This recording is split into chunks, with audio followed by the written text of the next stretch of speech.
Right, in this lesson, we shall focus on the chemistry, grade 12 physical sciences, with a specific focus on chemical equilibrium or chemical equilibria. We shall spend a significant amount of time solving past exam questions and other questions which will actually obviously sort of emanate as questions of great interest to us. And we are most certainly getting started. And we shall solve tons and tons of questions together. Right, as part of so now you need to make sure that you have access to your document, please, because obviously this particular discussion is a discussion that is sort of structured according to your document. And it is very important that you have access to your document so that you're able to actually follow exactly when you do these questions. Okay, in particular, we're looking at this first question that appears on the screen. And this first question that appears on the screen is a very interesting question. And it is actually a question that has been extracted from your document. Right. And if this question has been extracted from your document, we're taking a look at it very, very carefully together. We're seeing exactly how this question needs to be done. And we actually will do this together. The next question, for instance, is going to be exactly the KC calculation that addresses the KC calculation of your question. Right. And also we have with us another question that is from your document, or at least this question addresses the 6.4 part. Right. It is possibly very similar in the beginning, obviously, but the 6.4 part is what you're going to address. Next, we have another question that is also from your document. And this question from a document appears to be a sort of repeat question that sort of appeared in your, right, that sort of appeared in one of our discussions. But we shall have a chance to do this question as well. Next, we have, okay, I'm reviewing the rest of these questions. We have this question as well. There's an extension, but now this one is having the 6.2, 6.3, up to 6.5 parts. We also have the next one, 2017. Okay. The next, 2018. So the next 6.1, 6.2. Okay, then we have exactly this question that was discussed earlier, and then we have this one from the KZN province, and then we have the one lens question, and we have a couple of those questions and a lot of the questions like this one here. We have this one from a document. We have exactly this one also from your question. Okay, good. So awesome. So we shall do these questions in a random fashion. So because obviously they're part of the document, what I will do is I'll do the questions in a random manner. For instance, we shall start by looking at, I feel, most of the provincial exams rather than national exams. And then we shall also do the provincial of KwaZulu and the rest of it. Okay, right. We shall start by looking at the very last question from November 2014 paper. Right, so look first at the November 2014 paper as part of your document. And the November 2014 paper is actually the one at the very end of your document. Oh, okay. the syringe. Yeah, the syringe, the one with the syringes. Okay, good. Right, we shall look at the question with the syringes, and we shall solve that one, which is this one here. And then we shall actually obviously do the rest of them, but yeah, we shall be doing them bit by bit. Okay, question by question. But we're starting from the national exams first. That is the plan. And then we can do the KwaZulu and the others because from the winelands and other provinces. Okay, good. Right, so this is the question we shall focus on first. And this question first appeared in November 2014. And what is the question? We read through the question together. A certain amount of nitrogen dioxide gas, NO2, is sealed in a gas syringe at 25 degrees Celsius when equilibrium is reached. Okay, so this is the case, and it is actually sealed in a gas syringe at our room temperature, 25 degrees Celsius, when equilibrium is reached. Right, the volume occupied by the reaction mixture in the gas syringe is 80 cubic centimeters. Right, so we have exactly that.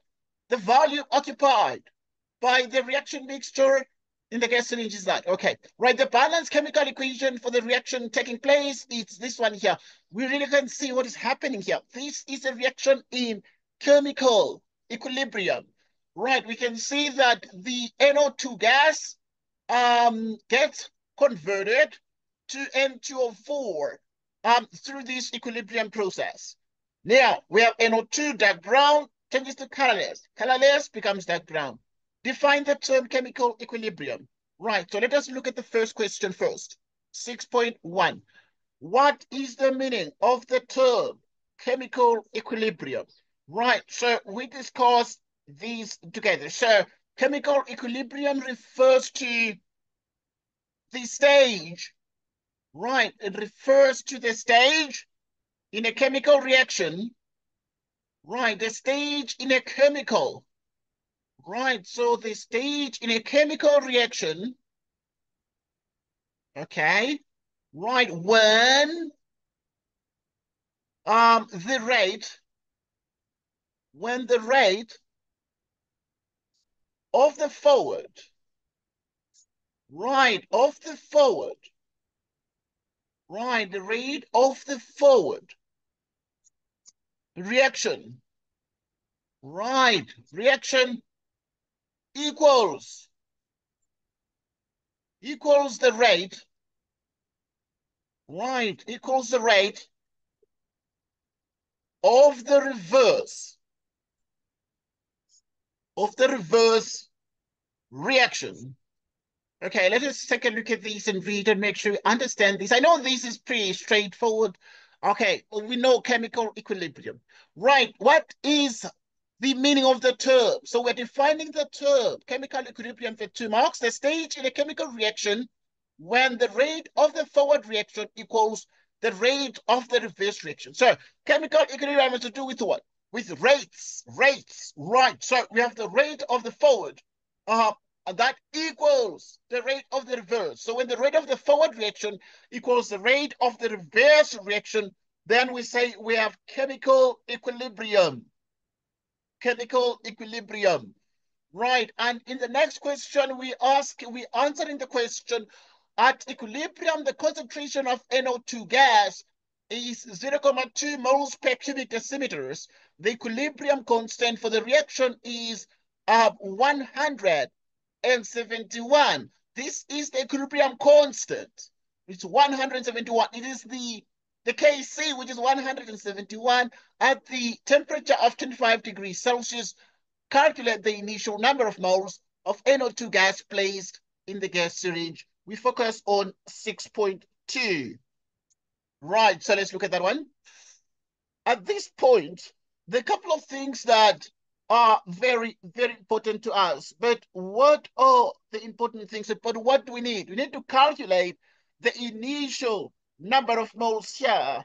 And to calculate the initial number of moles, what do we do precisely at this point? Couple of things that remain very important. What is the Kc expression for this particular reaction?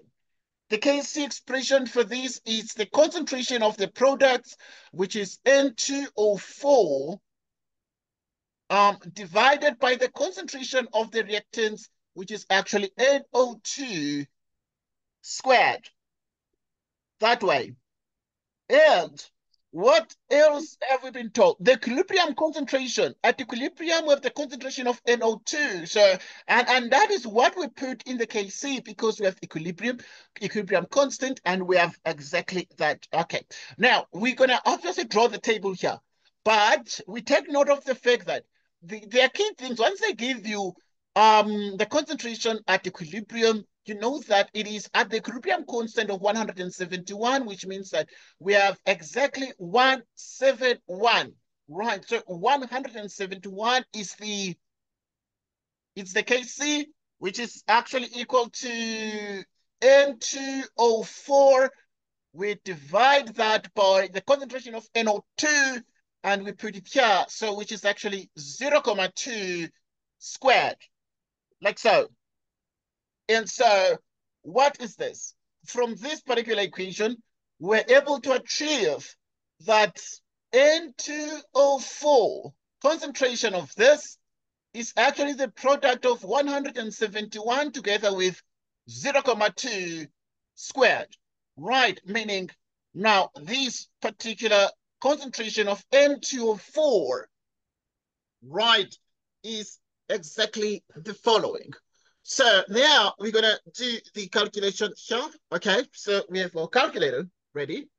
We're going to launch our calculator. Let's see now the taskbar, and we have a calculator this. Okay, if this is our calculator, we have exactly 171, and we multiply that by the 0.2, and as a result, this is all squared.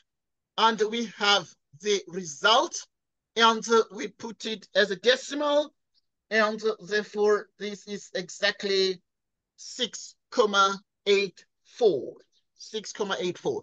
So at this point, then we have 6,84. Concentration is measured in moles per decimeter cubed, right? So which is actually moles per decimeter cubed, and this is nothing other than the concentration of N2O4.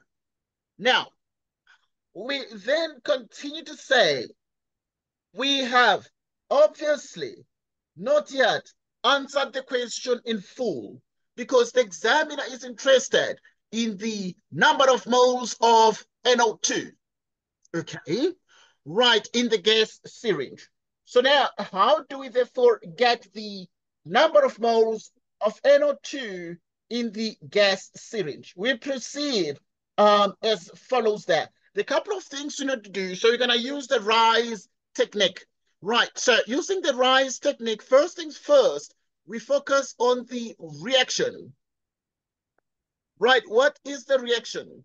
Right, we know that the reaction at this point is actually exactly NO2.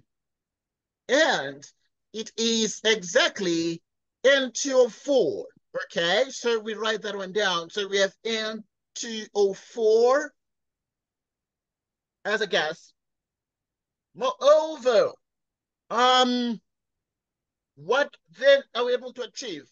We actually then have the initial quantity, right? So we have the initial quantity, and this initial quantity is in what? The initial quantity is in mole. And we have the change. We have the change in mole. And then we have the quantity. We have the quantity at equilibrium. We have the quantity at equilibrium. Okay, let us draw a couple of lines here. Right, so we're drawing a table.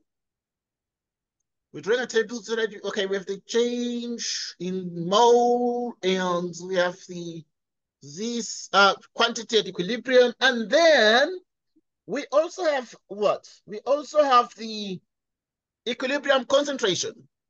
Right, so you're going to put here the equilibrium concentration. We have the equilibrium concentration. Right, so if we have the equilibrium concentration, then what do we have here? Right, so let us complete this table. So to complete this table, right, what is the initial quantity, right, in moles? Remember that a certain amount of nitrogen dioxide gas is sealed in a gas syringe at 25 degrees Celsius. Right? So we're starting with what? We're starting with a certain amount of NO2. So we have this one we're starting with initially. Right. So we're starting with NO2. When equilibrium is reached, the volume occupied by the reaction mixture in the gas is this. So, right, we're given the volume, right, that is occupied by the reaction mixture in the gas syringe. The balanced chemical equation for the reaction taking place is exactly this one here. Right, so what then do we need to do here? Right, a couple of things, therefore, remain very, very important. We need to take note of the fact that we need the initial number of moles. Right, so the initial number of moles of NO2. How actually can we be in a position to do that? Because we've been given the concentration C. Right, so we're given the concentration of NO2, and we can always say that. So let's just take note of that. So you're given the concentration of NO2. So if you're given the concentration of NO2, which is actually 0.2, 0.2 moles per decimeter cubed. Right, and what else? We're given also the volume. Right, we're given also the volume. What is then the volume here? But now remember that this NO2 concentration that is given, it's at equilibrium. Right, so if it is actually exactly at equilibrium, let's put it here. So equilibrium concentration of NO2 is 0.2. Right, now what is the equilibrium concentration of N2O4? It is 6.84. Okay, good. So in other words, we have put these things here at equilibrium, but it's an interesting question. We need to work our way backwards because we need the initial things. We need to actually fill this up, and then now the question becomes, what is then the change here at this point? Right. So if you therefore are able to perform the calculation and say, How did you get 6.84?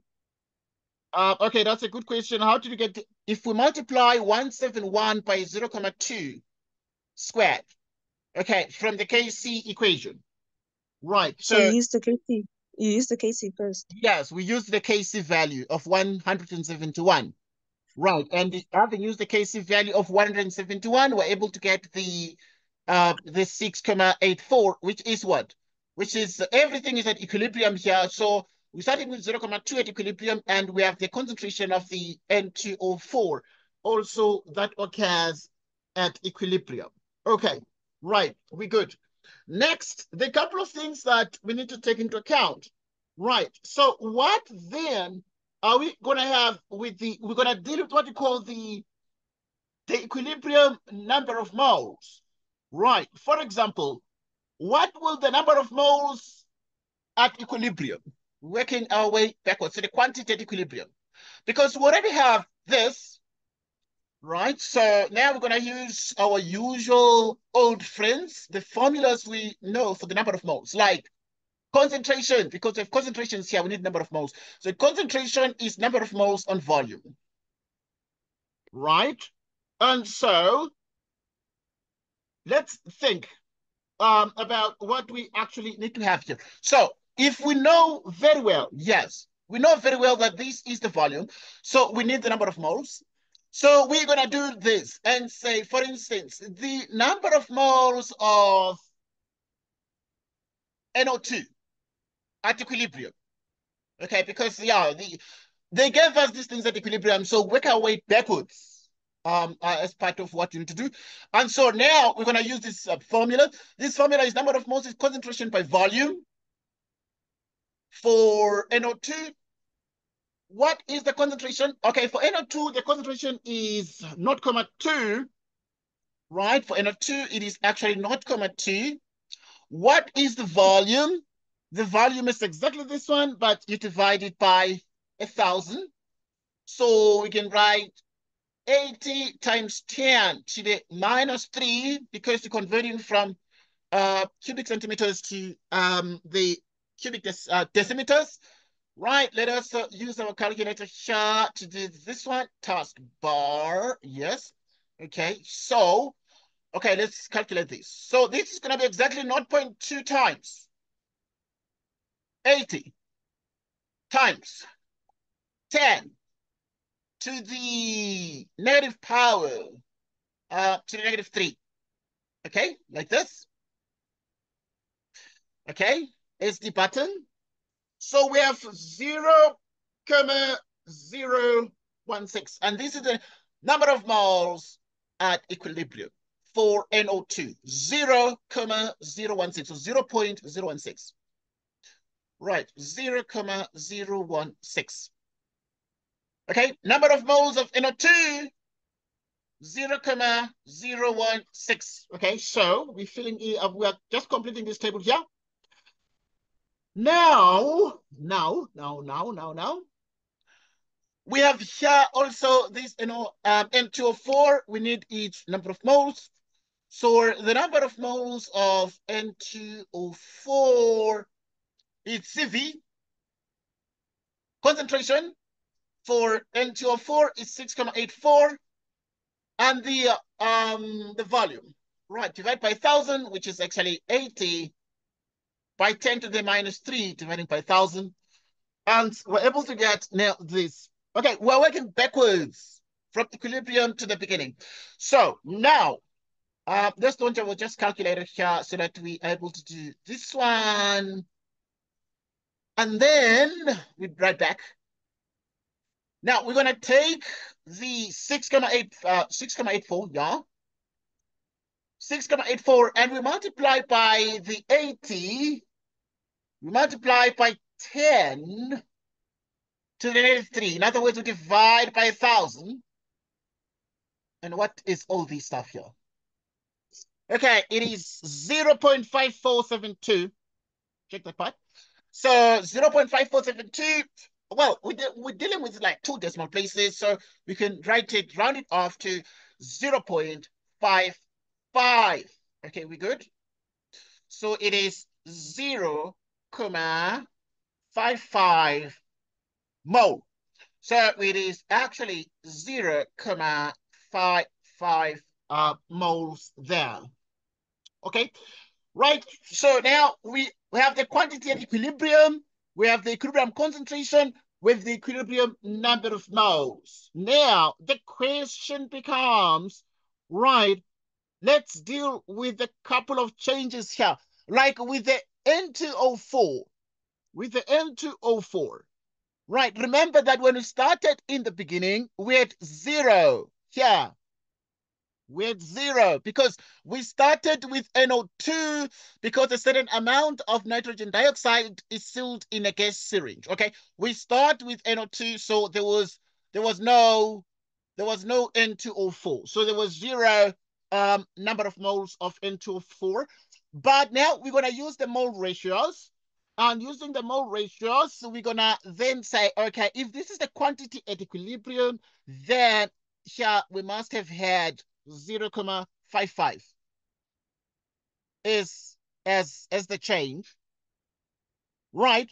So now if it is 0.55 as the change using the mole ratios, what will this one be? So this one is going to be exactly the change here, which would be the NO2 reacted. So it's going to be 2 times 0.55.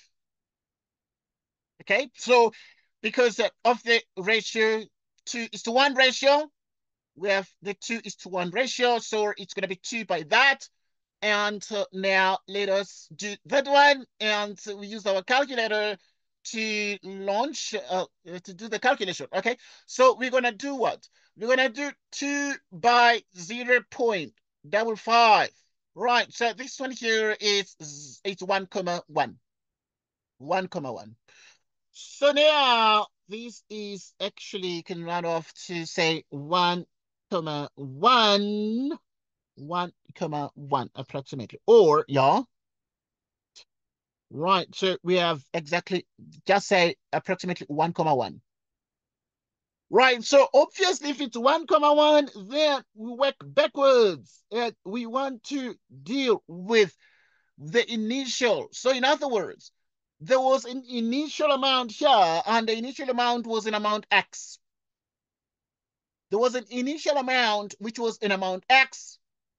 And then if you subtract this particular substance from it, you get this one here, and then we're good. We're good. Okay, so yeah, we can get the initial now. We can get the X.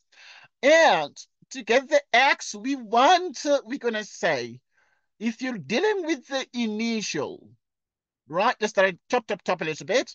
Right, we Don't started. you say minus X? Please come again. Don't you say minus X? Yes, we do. We say minus.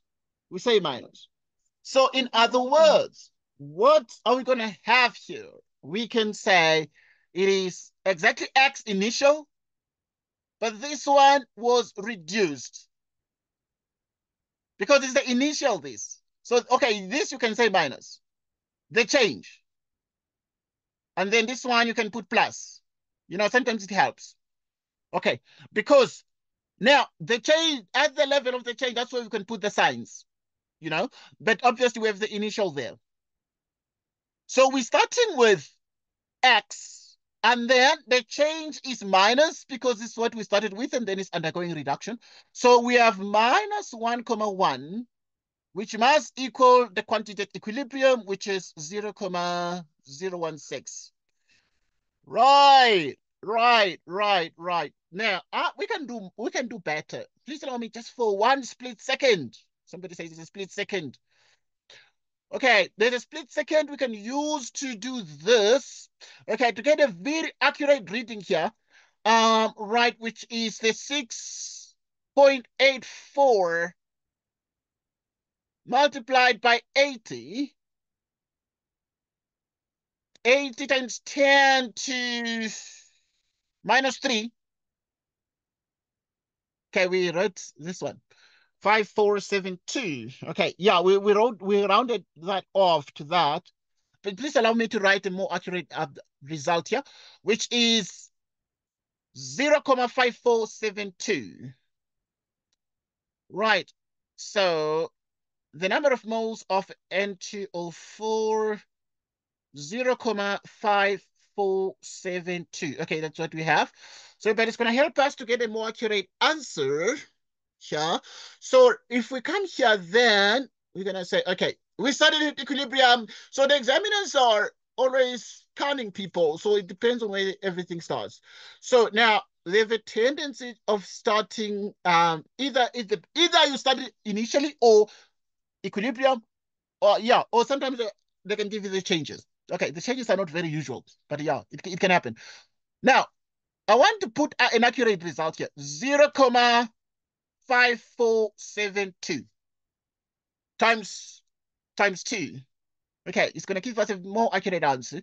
You'll see why, because obviously sometimes if you round off, but we need to keep the accurate answers at the back of our minds.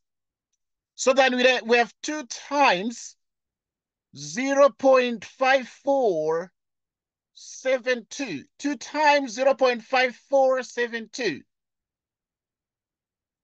Okay, it's exactly this one. So, which means this one is quite a very exact result, which is 1, 0.944. Okay, so that's what you're going to have. Right, so this one here is going to be exactly what? This one here. It's 1,0944 moles. That's what we have here. We can even write that one down. Yeah, but yeah, it's okay. And then when we have that, I'm writing that so that you can come here and use it here. And then now we're going to say the change, we put plus minus. You know, we can minus because we start with this, then it undergoes reduction. This one increases. Okay, right. So now we then say minus this guy here. So it's x minus whatever. Then we have equilibrium. What is left? We have what is left. Okay, so now it is minus 1,0944, which is 0,016. Okay, so we add the answer. Okay, so we add the answer. All right, so let us, okay, I'm gonna move the calculator and put it towards the right. And put it towards the right. So now let us use the calculator here to get the answer. Okay. Maybe not the time yet. Okay, that's fine. So we have 0,016, then we add 1,0944. Okay, we move this one to the other side.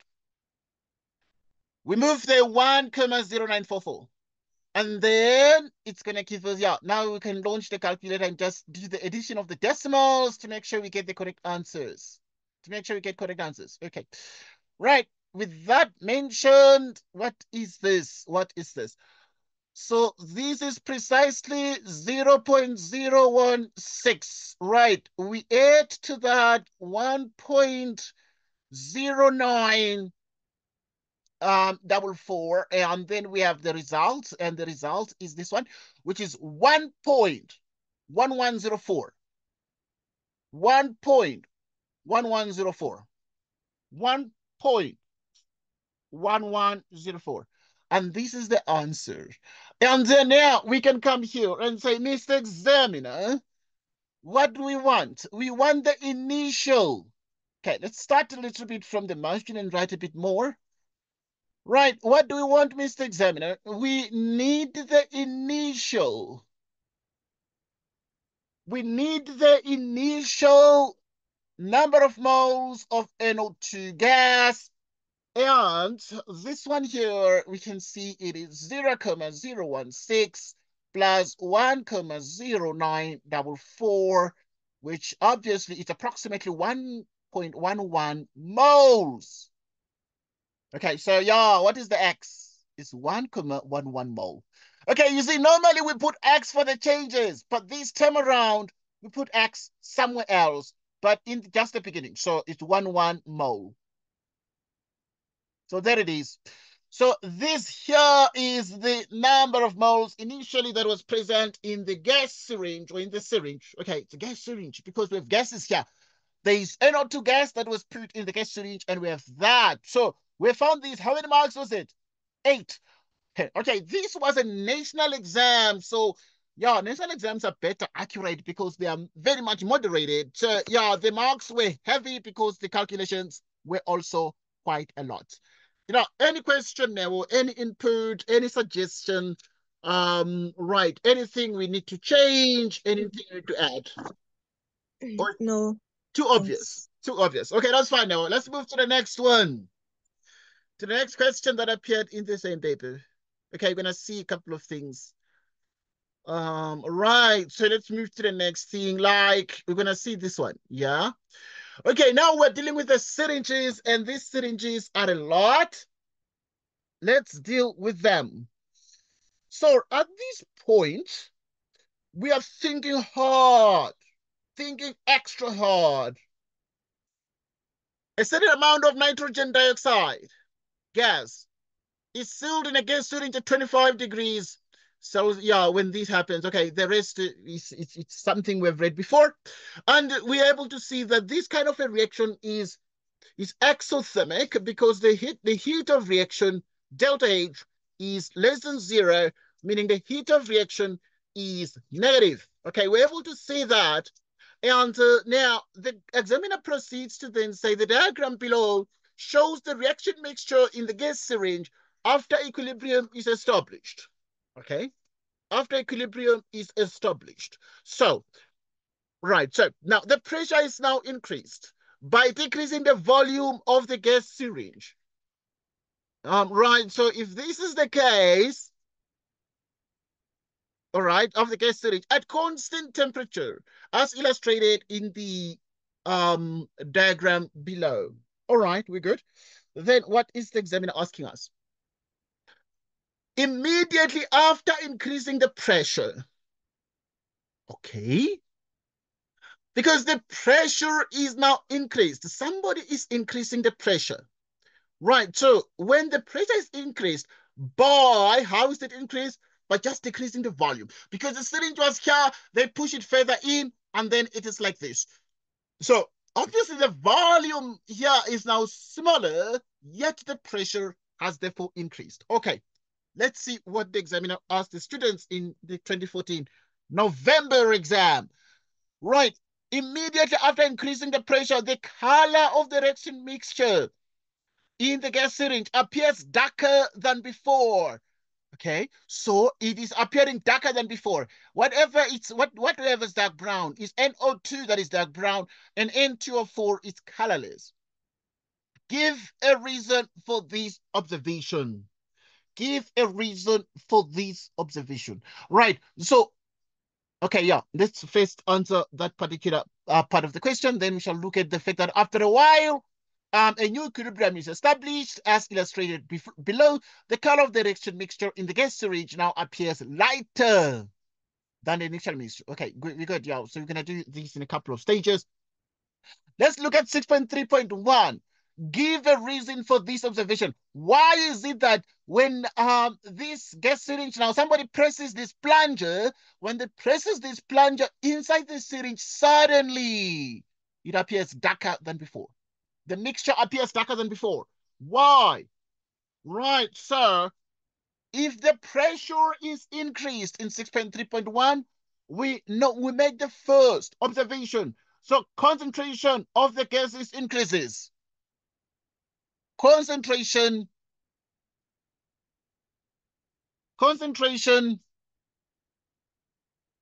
of the gases. Concentration of the gases. Right, you can say the concentration increases, which is the concentration of the gases.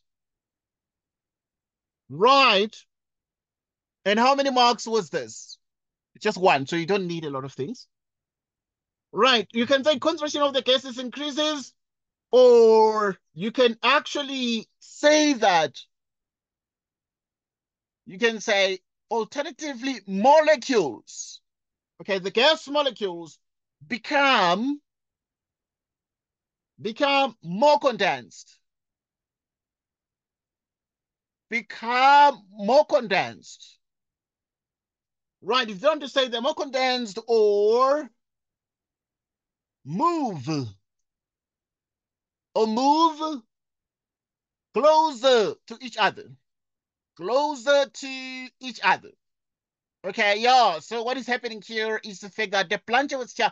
Somebody pushed it further in. When they push the plunger further in, now you have a smaller volume.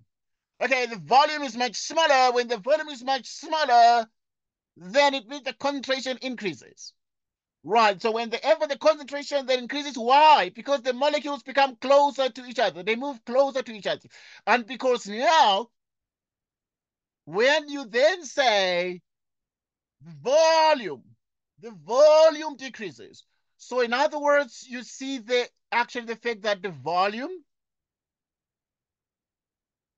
becomes smaller, the space becomes smaller, so the volume decreases. When the volume decreases, what does it mean? Well, it implies, therefore, that we expect that the concentration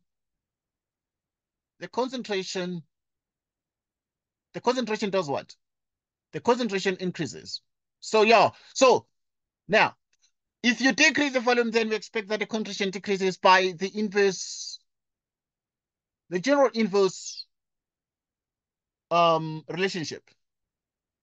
Right, inverse proportion, proportionality, or what do you call inverse relationship, or inverse proportionality.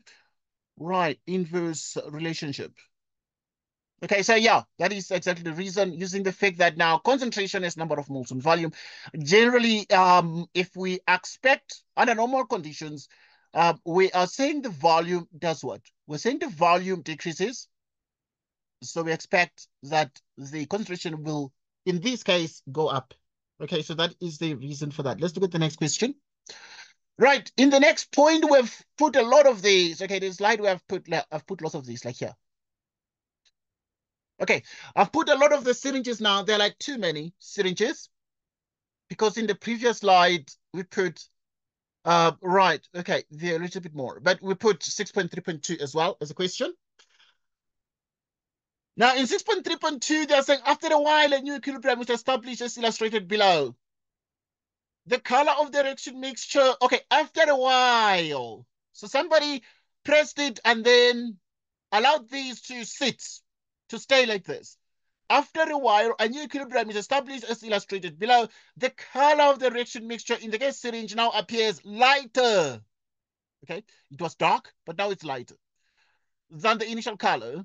Use the Chateliers principle to explain the color change observed in this syringe.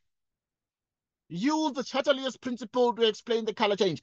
How did the color change by itself?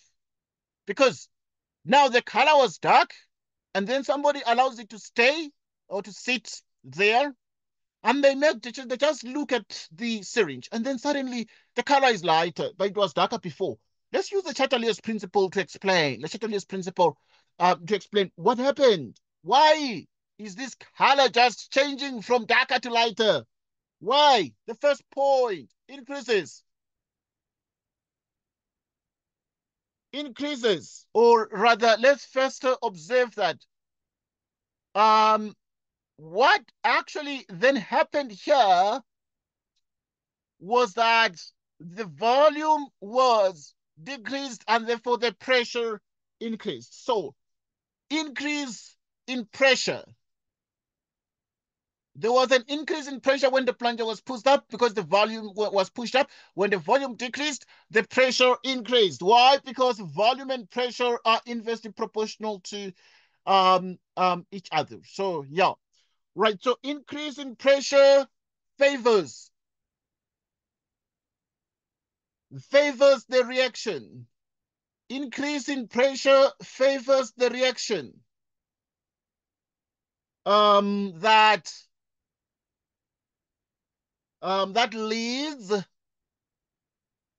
leads to smaller. Yes. Now take a look at this, because this is the trick the examiners use all the time. You look at the mole ratios. You look at the mole ratios. Increase in pressure favors the reaction that leads to smaller number of moles. Smaller number of moles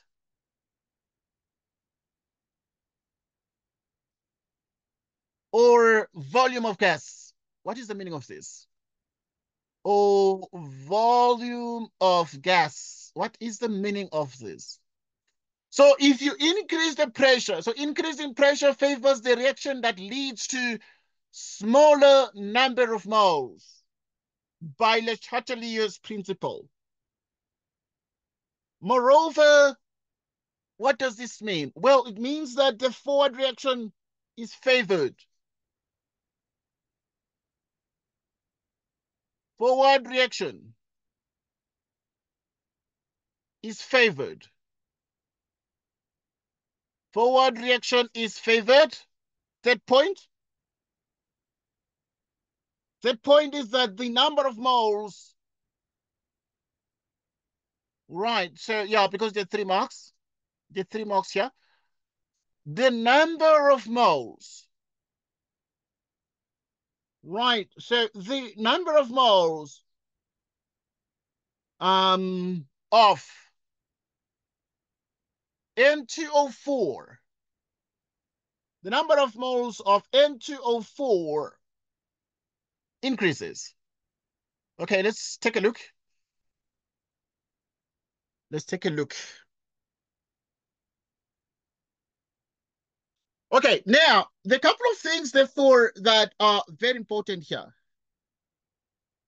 The couple of things here that remain very, very important. So we are then saying, use the Chatterley's principle to explain the color change observed in the syringe. Why did the color change? What was the color? The color was dark, and then the color became lighter. Okay, what would a dark color mean?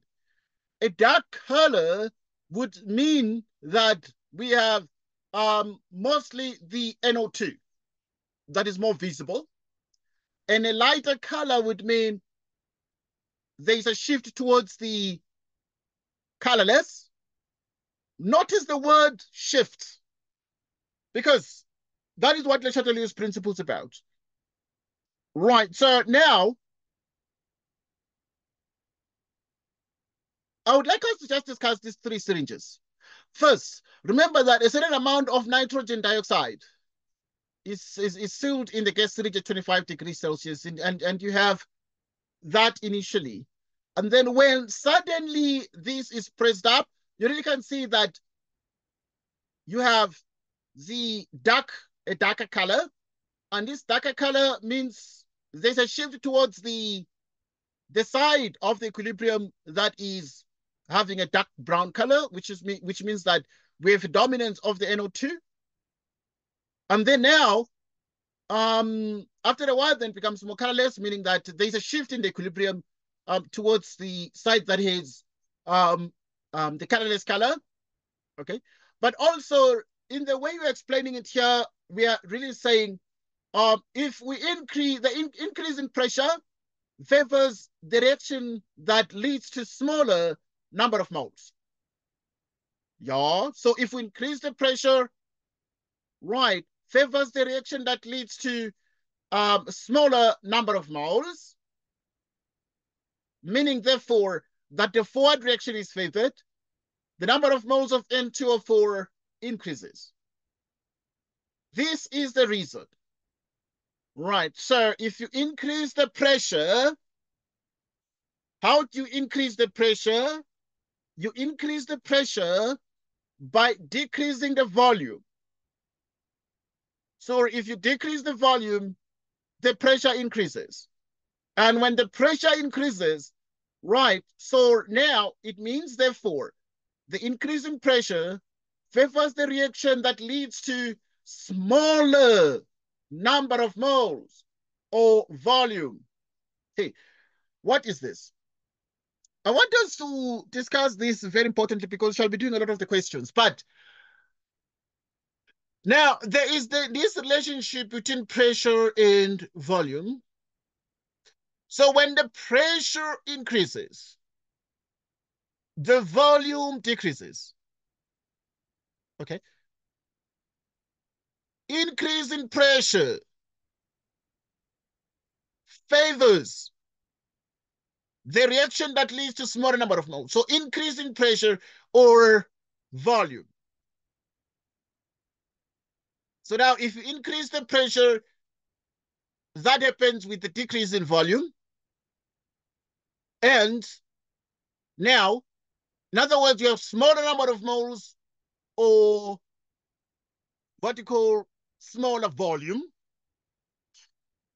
Yeah, so when the pressure becomes greater, the number of moles tend to reduce, and therefore the volume also becomes smaller. When the volume becomes smaller, this shift to the side that has the smaller number of moles. The ratio is 2:1. Right, so it shifts to the side that has smaller number of moles, to the side of the 1. The forward reaction is favored. Because why? Because it has smaller number of moles. Increase in pressure favors smaller number of moles. Increase in pressure goes with the decrease in volume and goes with smaller number of moles. Smaller number of moles means the forward direction is favored, and that means the number of moles of N2O4 increases. Number of moles of N2O4 increases, and this is the answer for the 3 box. Okay, we're good. Let's move on to the next point. That was the...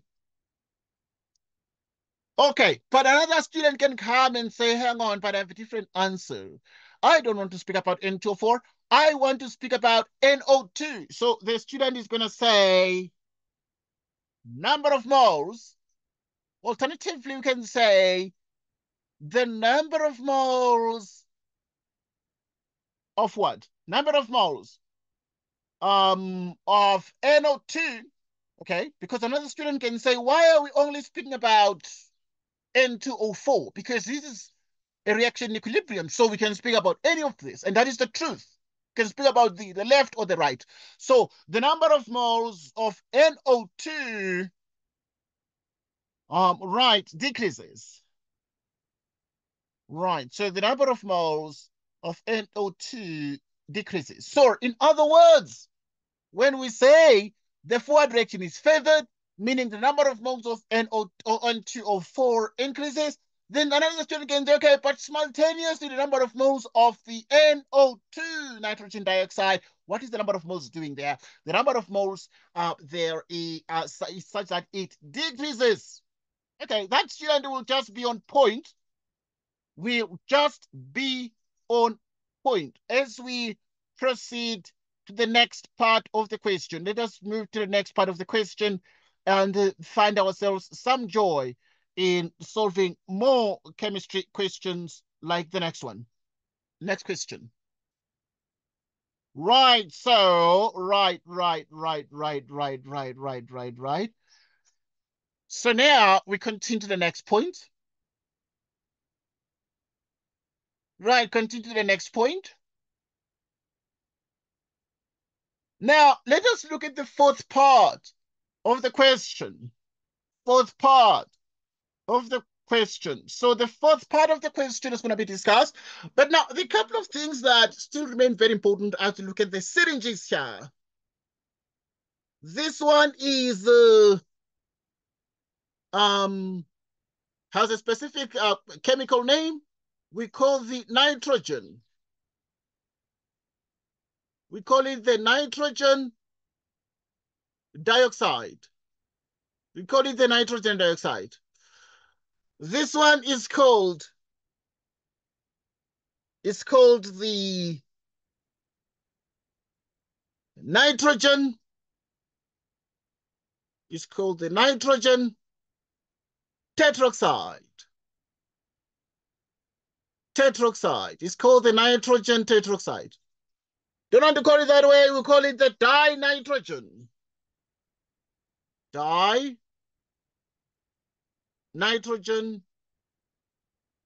Dinitrogen tetroxide. Okay, so in other words, you have certain scientific names that are used. Okay, so the most popular name for the N2O4 is nitrogen tetroxide, but you can always call it the dinitrogen tetroxide to mean the N2O4. Okay, let us answer the questions that follow. Right, but what is the IUPAC name? There's something we call the IUPAC ID. Right, the IUPAC ID is dinitrogen tetroxide. Dinitrogen tetroxide is, or you can call it the strictly speaking, dinitrogen tetra for 4. Tetraoxide, dinitrogen tetraoxide, dinitrogen tetraoxide. That would actually be what you call the IUPAC ID. Right, dinitrogen tetraoxide. Well, because the tetra obviously means 4. Let's look at the next point. Let's answer the next question on this particular point. 6.4.1 is the same, is the continuation of the question on the syringes, but now it's just the last part of the question. Okay, the third part is the same. We read that before. The temperature of the reaction mixture in the gas syringe is now increased. Somebody does what? Is increasing the temperature. They're moving it upward. And a new equilibrium is established. How will each of the following be affected? Right, let us look at this cautiously. But I want us to first discuss in relation to this. Okay, you have that this is the reaction, which is the N2, rather NO2, N2O4, we can see first and foremost, I mean, if we increase the temperature, I need to look at whether it's exothermic or endothermic. Okay, that becomes like the first thing we do. We look at the fact that it is either endo or exo. Okay, that's fine. Right, so if it is endo or exo, we are actually seeing that because of the heat of reaction. Right, so okay, yeah, that is already there. So now it's here, meaning the heat of reaction is less than 0. Now, color of the reaction mixture, right? The color of the reaction mixture, right? Only darker, lighter, or remains the same. If we increase the temperature, because we agree that the forward reaction is exothermic. The forward reaction is exothermic. So now if we increase the temperature, so this was so in which direction will the equilibrium shift? What decreases and what increases? Okay, because it is exothermic, Newell was able to make that observation sometime back to say that since it is exothermic, the equilibrium tends to do what? Right, tends to shift towards the endothermic part. Right, so in other words, we really expect that both the rates of the forward and reverse will increase, but the amount of N2O4 will sort of decrease with the amount of NO2, which will then increase, and therefore it's going to be darker. It's going to be darker. Right, so in 6.4.1, it's going to be darker when we increase the temperature. It favors the endothermic reaction. Right, so if the equilibrium favors the endothermic reaction, then we actually would have a much darker color. The NO2 would actually be most dominant. 6.4.2, value of the equilibrium constant. The case. So what would yes, I please. say? What would I say if they ask to give a reason? Okay, that's a good question. First. Yes. What would you say if they ask that we give a reason? So once again, an increase, the reason would be an increase in temperature favors the endothermic reaction. Since the heat of reaction is negative, the forward reaction is what? The forward reaction is exothermic, and therefore an increase in temperature will favor the endothermic reaction. Why? It is going to favor, according to Le Chatelier's principle, it's going to favor the reaction that will tend to counter the effect.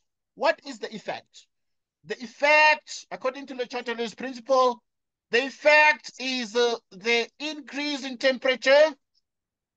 So according to Le Chatelier's principle, the reaction that will be favored is the one that will decrease the temperature. The one that will decrease temperature. So which one will therefore decrease the temperature?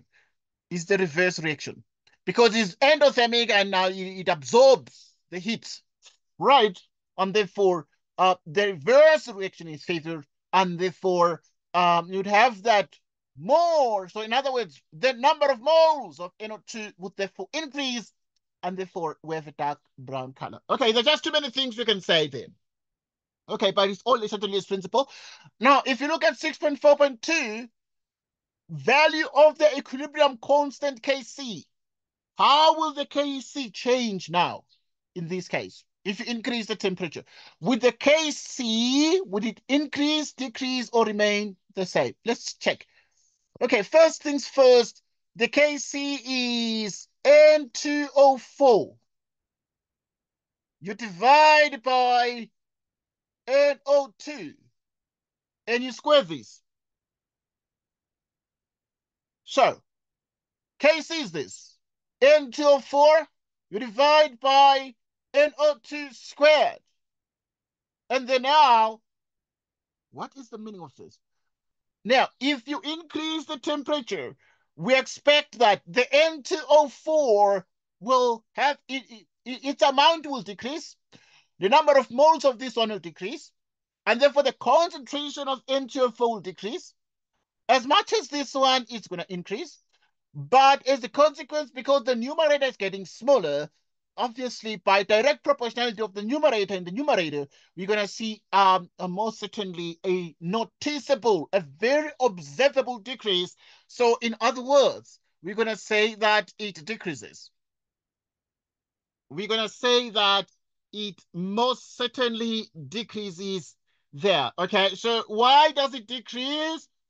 It decreases because we can see the numerator decreases, and therefore, as a consequence, we are able to make the observation that we have a noticeable um a noticeable decrease in the Kc. So the Kc will then decrease. As we migrate to the next paper that we're going to discuss, right, all these papers will be done at the end of the day. Okay, so, right, so now we move to the next paper, and the next paper is a key paper because in our practice, it's very important that we do what? We focus a lot on the national exams. Okay, we can also do the provincial, but the national exams set the benchmark for our reasoning. So we need to make sure that we do lots and lots of the national exams, because the examiners, anyone who sets the exam must follow the national guidelines. So yeah, they cannot deviate from it. There's another question. Okay, we're starting from the end of this document. Then we have this one here. Right, so, okay, we started here. Then we have the other question on the graph. We have this question on the graph. And this question on the graph appeared in one of our papers in the Republic. Okay, this one here is 7.1. And this one here in 7.1, the reaction between hydrogen chloride and oxygen reaches equilibrium in a sealed container according to the following balanced equation. This is it. This is it. Right, so we have the reaction between hydrogen chloride and oxygen, right, that reaches equilibrium in a closed container according to the following balanced equation. As said ready, we shall do all the questions. Okay, all the questions are going to be done. Is this reaction exothermic or endothermic? Give a reason for your answer. Right, I know that this one is way too easy. And the immediate observation is that it is exo. We are looking at 7.1. It is exothermic. Why? It is exothermic. Why? That means that the heat of reaction is negative. The heat of reaction is what? Is negative. So if the heat of reaction is negative, or if you don't want to say the heat of reaction is negative, delta H is negative here, which is minus 113 kilojoules, or you can say it is less than 0. Less than 0. You can see that the heat of reaction, delta H, is less than 0. Right, okay, we're good. Let's look at the next point. Let's look at the next point. The graphs below. Okay, that's interesting. Okay, the examiner is speaking about the graphs. But now this looks like one graph, but there are two graphs there. Okay, there are multiple graphs. There's a graph here that starts from the 1.0, and there's another one that starts from 0.3, and it goes down. Right, not drawn to scale, show how the amounts of reactants present in the container change with time at a specific temperature. So the graph below, not drawn to scale, show how the amounts of reactants present in the container. So we're dealing with the reactants. So we're able to see that, like the hydrogen chloride gas, it's this one here initially, but you can see the how the amounts of the reactants present change with time. So this is the HCl, the amount of the reactants. 1.0, there's a decrease there. We start from 1.0 as the number of moles of HCl, and then so these are like real number of moles, these. Right. So the volume of the container is 5 decimeter cubed. We're good. Let's continue. Let's continue.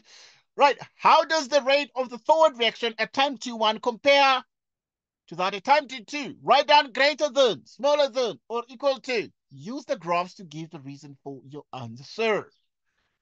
For your answer. For your answer. For your answer. How does the rate of the forward reaction at time t1 compare? So now there is time t1 and then there's time t2. Obviously, it's time t3 there. But how does the rate of the forward reaction at time t1 compare to that at time t2? Write down greater than, smaller than, or equal to. Use the graphs to give a reason for your answer. If you look at the 7.2.1, right, there are a couple of things you need to take into account. We are speaking about the rate of the forward reaction at time t1 compare to that at time t2. Let's see. Right, so this is time t1 and there's time t2 there. Right, so if you look at that very, very carefully, we're interested in the rate of the forward reaction. What is the rate of the forward reaction? So the rate of the forward reaction in this case would mean we're starting with the reactants HCl and oxygen. But now you really can see, therefore, that each one of them, this graph shows us the amount in moles, the moles decrease. The moles of HCl decrease and the moles of O2 decrease. And if the moles decrease, equilibrium is reached at some point, right? So if equilibrium is reached at some point, now we are asking the question, how does the rate of the forward reaction at time t1 compare to that at time t2? The rate of the reaction here and the rate of the reaction there. At time t1, there's a rate of reaction at time t2. Right, let me just remove this little bit. I want us to analyze this quite carefully. Quite carefully.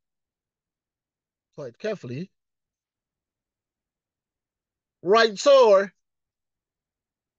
because we are able to see that there's a decrease from the beginning, and there's a further decrease after time t1. So now the rate of the forward reaction at time t1 compared to that at time t2. Okay, because you're able to see that here the rate at which these because the rate is the number of moles, or change in number of moles divided by change in time. Here you really can see that it's quickly going down, but here it's about to be level. It's about to be level. So in other words, here the rate, it was faster. Or it was faster, right? It was a greater rate, so you need to use the word greater than, smaller than. So it was a greater rate because here now you can see that it's becoming more level. So because of that, then in 7.2.1, it was greater than. It was greater than. Okay, it was greater than. As a matter of fact, we used to use the word greater than, so it was most certainly greater than. Right, because the slope is larger. Use the graphs to give a reason for your answer.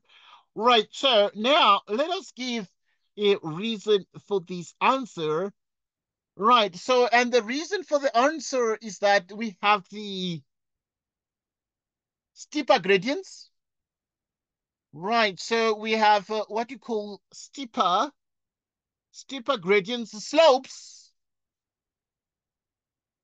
Steeper gradients slopes. Steeper gradients slopes. Right, so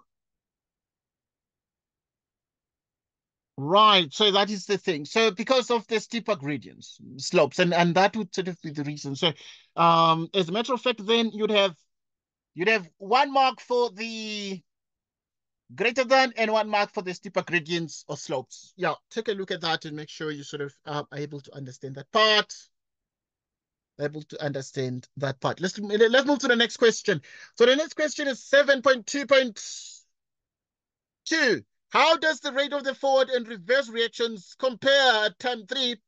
Right only greater than, smaller than, or equal to? We analyze that. We analyze that. So now in this question, we're saying, how does the rate of the forward reaction, right? So how does the rate of the forward reaction and reverse reactions compare at time T3? Okay. Right, so we can see that the graph is now level. The graphs are both level. HCl, it has leveled up, and the O2, it has leveled up. So these guys here are equal to each other. So you can say equal to. Right, they're equal to each other. How do we know? Because you can see the level here. So obviously the rate was much faster here, but now you can see the rate is constant. Constant, right? So the rate of the forward and reverse reactions occur at the same rate. Constant. Okay, we're good. Next question. Next question. Okay, we're good. Now, okay, we're looking at a 7.2.3 right now because we've already looked at the other parts of the question. Right, 7.2.3 is the next story. Calculate the equilibrium constant Kc for this reaction at this temperature. Okay, we excited. Kc calculation. We have a chance to practice. So now, to calculate the Kc here, there are a couple of things we need to take, into account. What is it? HCl. So 4HCl plus O2 gas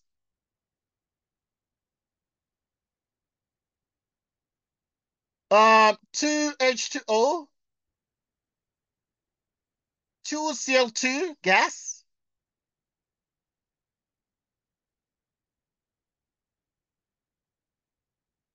okay, so we have the reaction.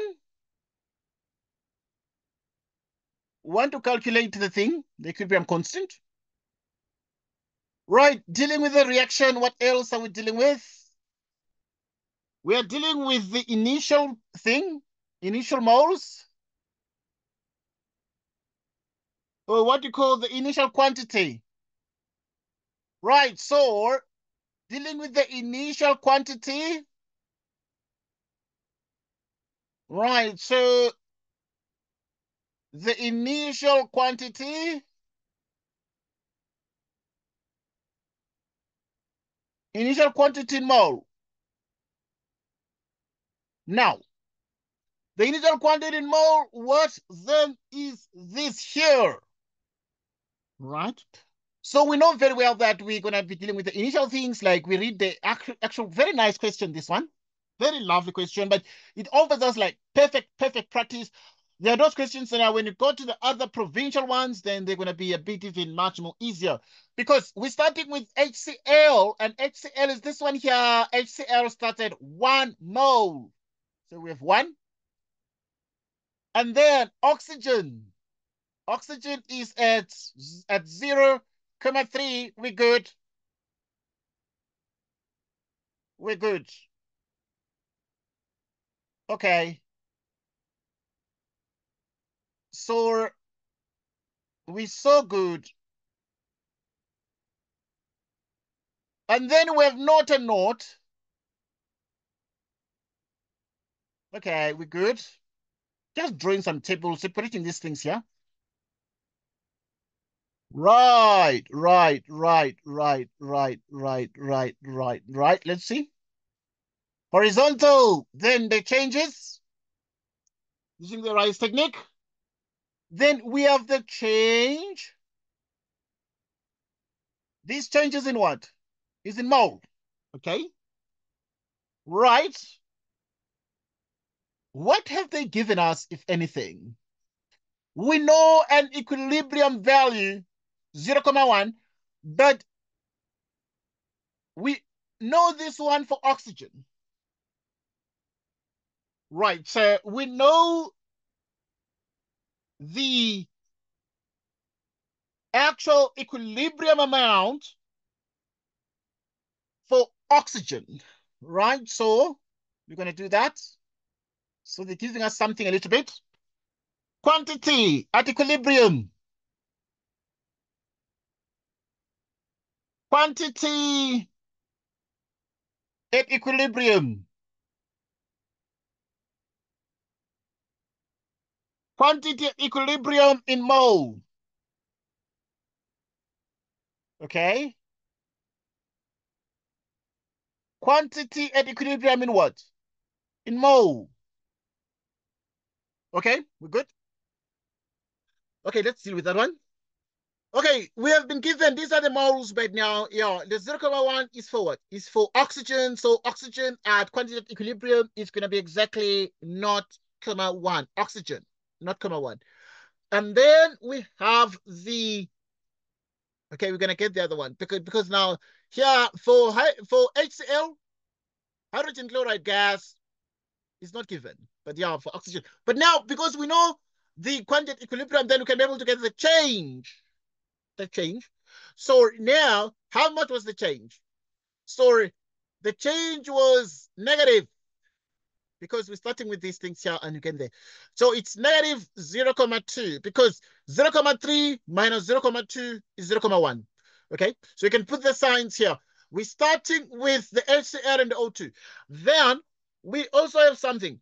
Okay, remember the mole ratios. What are the mole ratios here? Okay, we good with the mole ratios. Right, what are the mole ratios? So the mole ratios, it's 4:1:2:2. 4:1:2:2. We good. Hey. Okay. Okay. Right. Now, what would the change be? So we reason this change up because now if we agree therefore that this one, so but with this one, it's going to be double this.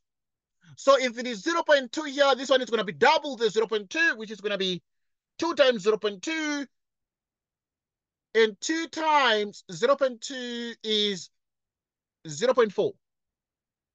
But it's plus. And this is plus 0.4 as well, which is double the 0.2.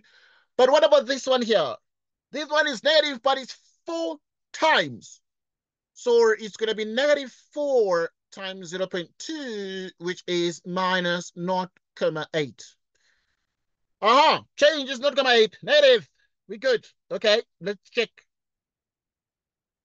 Now, okay, the only clue that was given was one thing at equilibrium and the initial things. We know the beginning of the initial quantities and then one quantity for, So yes, can you please explain these values?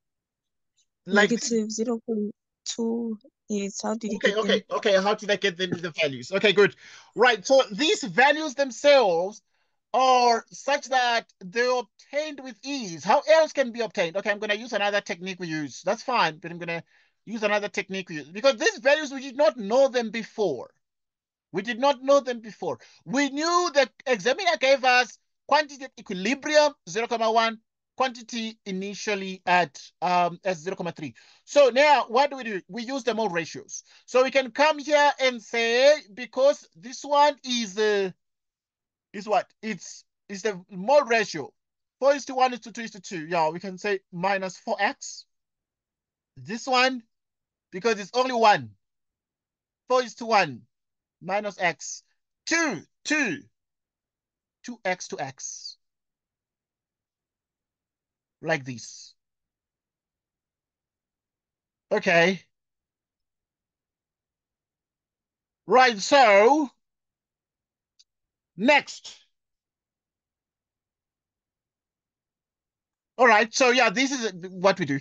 So now at the end, now we have all these things. This one is plus 2x, and this one is minus. Then now we need to get these values, but the only way out is this one, because here we know everything. So we can take the 0.3 and we minus x, because it's 1, 4:1:2 ratio. So if we add these things, 4, we combine this and that. 0.3 minus x is equal to 0.1. And then now x is 0.3 minus 0.1, which is 0.2. So in other words, that means that this one is going to be what? It's going to be like minus 0.2. Let me do it in green color. Right, otherwise everything is going to be just red. So here you're going to have minus 0.2. Okay, the x is 0.2, but why is it negative? It's negative because it's on the reactant side. That is what we're starting with. So it's going to be reduction on the reactant side, and then there's going to be an increase on the product side. So obviously at this point now, we're going to do x is 0.2, but multiplied by 4. So we have 0.2 times 4, which is minus 0.8. 2 times 0.2, 0.4. 2 times 0.2, 0.4. But these things now, they're plus. This 0.4, they're plus on the product side, because the product will increase when the reactants now, they will decrease to reach equilibrium, because these products had nothing in the beginning. So now, because of the changes will contribute something towards the product, so that in the end, then we have these products being formed, and then the reactants become formed, and now we have equilibrium, forward, reverse, and so on and so forth. Okay, we're good. I want us to talk about something interesting. Right, so we good. Let's look at the quantities at equilibrium. Okay, now it's easy because we already know the initial and the change. So now this is like 1 minus 0.8. Okay, this one you know is 0.2. 0.3 minus 0.2 is 0.1. 0 plus 0.4. 0.4. 0 plus 0.2 is 0.4. Okay, we're good. Now, there is equilibrium concentration. Equilibrium concentration. Okay, so now we have the equilibrium concentration. Okay, now with the equilibrium concentration, what do we get? We use our old formula. Concentration is number of moles on volume. That's what we use. Okay, we already know the volume is sitting at 5 cubic units. So which means that cubic decimeters. So which means we take the number of moles and we divide by 5 and we get the answer 0.04, which is 0.1 divided by 5, 0.02. 0.4 divided by 5. Okay, yeah, because you take the number of moles divided by 5. Everything divided by 5. The volume is 5. Everything is divided by 5. So, and this one is going to be 0.08. We take the 0.4 divided by 5. 0.08. Good. Yes.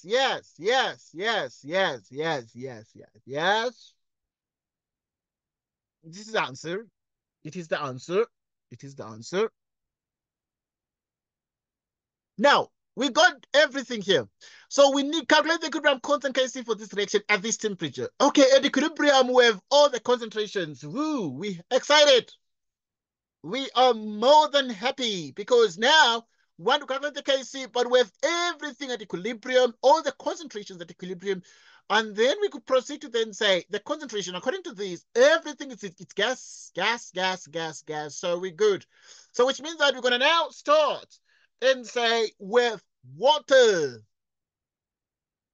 like water vapor, because it's water, but it's a gas, right? It's water vapor that is running out of the conversion of water to a gas from the other states, liquid and potentially solid as well.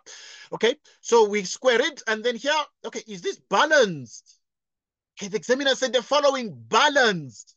Okay, the examiner had to tell us this because we can try to balance this, and students can try to balance this and really mess things up. Okay, and waste time there, but the examiner told us it's balanced. So we have Cl2 balanced, squared. HCl to the 4th power. Kc. H2O4 or H2O, excuse, 0.08. 0.08. You square this. And then the Cl2, 0.08. You square this. And then the HCl, okay, it's here, 0.04 to the 4th power. Oxygen, 0.02. Okay, this one is it's a good question. So it's shedding a lot more light on one of the provincial questions we did together from the Gauteng province that you brought. So if a student can do this one, because it has the actual number of moles, like initial number of moles, that can be read from the graph, but not given in the story. You know, the examiners sometimes do this. And that was the situation of that question that you came from Gauteng, that you gave last time. So you had the number of moles that was given in the question, so it's 0.08, and you square this, and then it is 0.08. You square this, and then you have 0.04, and then you raise it to the 4th power. Okay, you good? You close like this. You raise it to the 4th power. And then we have 0.02, and you get this. Okay, so this Kc value is big. It's so big, it's 800. So now it means that our Kc is actually 800. Okay, but remember it's dimensionless, so it is just a number. There are no units. Right, it is without units. So we have to calculate the equilibrium constant Kc for this reaction at this temperature. Remember, this is one of the questions from your paper. Once again, this one is a very good question. If a student can do this question, meaning sometimes the examiners can give you a story and not give you numbers. There are no numbers of moles in the story, but yet the numbers of moles are actually given as part of the graph and can be read off from the graph, like the initial number of moles, which we're able to take from the graph. Note that we take the initial number of moles from the graph, we put them as part of the table, and then the examiners give us a hint, because if they give us the initial only, we can't proceed. We can't proceed. So they must give us something more, either at equilibrium, and they gave us something at equilibrium. Yes, they gave us for oxygen. They said oxygen is 0.1. So we're good. Excited. Excited. Excited. Okay. Next question. Next question. Right. Right. The next question is a very interesting one, and it is right now the question 7.3. Because the previous one was the Kc in 7.2.3, which we've already done, and we got that Kc was actually equal to 800 for this one. And then here we proceed to the next one, where, what question number is this? Need to make sure, I'm trying to make sure we don't jump questions. So this one is 7.2.3, and then this one is 7.3. Okay, from 7.2.3, then the next one is 7.3. Okay, this is consistent with the actual document. I'm just looking at the question paper here. All right, so if you look at this 7.3, the temperature is now increased. The examiners are very, very famous when it comes to this. They decide to increase the temperature, but this one is exothermic. Okay, we have not yet answered any question, but it is exothermic, and now we are increasing the temperature. Temperature is up. How will this change affect the value of the equilibrium constant? Write down increases, decreases, or remains the same. Explain the answer. Okay, let's take a look at this one. Let's take a look at this one. So we're looking at the question 7.3. Right. Yes. How will this, so the temperature increases, how will this change affect the value of the equilibrium constant? First things first, equilibrium constant is concentration of the products and concentration of the reactants.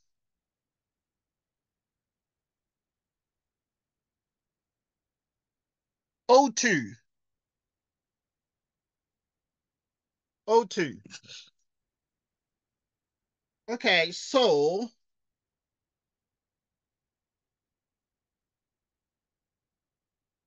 right, so now, okay, we're good. Let's continue. Okay, this is what we have. So if we increase the temperature, what is happening to the amounts? Okay, now I want you to note something that we said together last time, and this was one question you brought here about SO2 and oxygen, and then SO3, something like of this sort. Right, something about the contact process. Right, so something about the contact process that you brought last time. Now, if you recall, I want us to discuss this question in relation to that, and then we shall move on, and then say, okay, we're just good right now. We just actually, obviously, we'll be discussing this question in detail, but right. Remember last time we looked at the contact process, right? We looked at the contact process, and we went on to then say, in view of the contact process, there are a couple of things that remain very, very important for us to take into account. But also, the contact process is used in the production of, is part of the steps that is used in the production of the what? Of sulfuric acid. Okay, that's fine. We shall spend some time on that. But I want us to now just discuss this quickly. And then say, and then say, and then say, and then say, and then say, what is going to happen to the amounts? Okay, the rates of the forward and reverse reactions will both increase. This is very important because they're going to be going to some other questions where they ask you about the rates. So if you have an exothermic reaction and then you increase the temperature, both rates will increase. But now the amounts of these will decrease. So in other words, the amount of water will decrease, but also the amount of the chloride gas will also decrease. So now if they then say, write down what is going to happen to the value of the equilibrium constant. So we can see that the products will decrease in the amounts, and the reactants will therefore tend to increase. And as a consequence, because the numerators decrease themselves, we are excited to say there's going to be a decrease. There's going to be a decrease. Why? There is a decrease because the forwards, because the amounts of the or the number of moles of the products will decrease. But because if this is exothermic, an increase in temperature favors, according to the Lechatelier's principle, if the temperature increases, the reaction will tend to shift to the side of the equilibrium that will counter the increase that is going to consume the temperature that is being contributed. So you're contributing temperature increase. So now in the end, there's going to be a decrease. there's going to be a decrease. Decrease in what? There's going to be a decrease in the Kc because the concentrations or the amounts of the products will decrease. Next question. Right, the next question is 7.4.2, 7.4.1. How will each of the following changes affect the equilibrium concentration of Cl2? Write down increases, decreases, or remains the same. Water vapor is added into the container. Okay. They decide to add this one.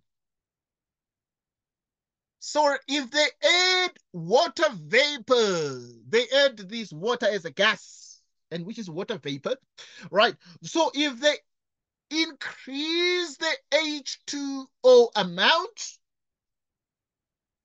how will each of the following changes affect the equilibrium concentration of Cl2? How will this affect the Cl2 concentration? Right, so we're able to see, therefore, that if you add more water vapor, what is going to happen to the Cl2? The truth is, in 7.4.1,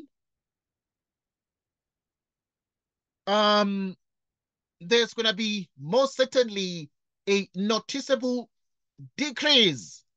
Why? There's going to be a noticeable decrease. Right, so let me see here in 7.3. Okay, I wanted to say more here because the marks are 4. All right, we noted obviously that there's going to be a decrease, but let us say more. So we're saying a decrease is number 1. Number 2, we're saying higher temperature, let's say that. So we could say higher temperature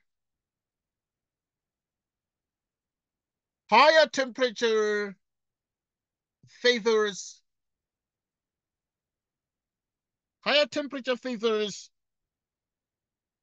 the endothermic. Higher temperature favors the endothermic reaction. Okay, we stated that, but I'm trying to write that one down because the answer would be decreases and then the explanations. Higher temperature favors the endothermic reaction. And we mentioned these, but write it down. So the reverse reaction is favored. The reverse reaction is favored. The reverse reaction is favored. Less products.